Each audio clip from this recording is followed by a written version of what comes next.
తెలుగువారి number 1 choice Telugu matrimony. పసిటి పరుగు ఆగడం లేదు.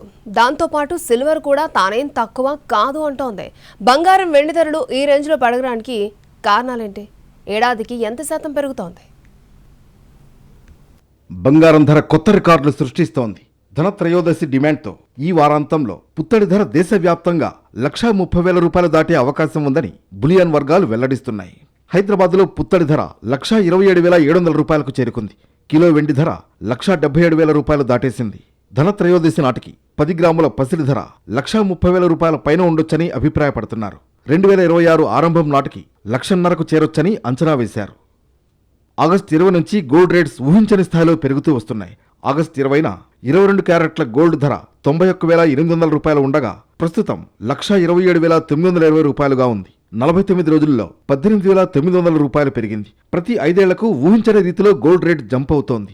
ఈ లెక్కను చూస్తే 2030 నాటికి 10 గ్రాముల బంగారం ధర 3 లక్షల రూపాయలకు చేరువైనా ఆశ్చర్యం లేదు. పసిడి ప్రతి 5 ఏళ్లకు సగటున 50 నుంచి 60% దాకా పెరుగుతూ వచ్చింది. ఏడాదికి కనీసం 15% రేటు పెరుగుతోంది.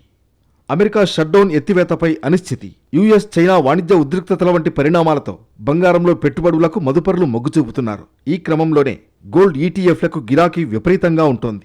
సెప్టెంబర్లో గోల్డ్ ఎక్స్చేంజ్ ట్రేడెడ్ ఫండ్లలో నిధుల ప్రవాహం పెరిగింది.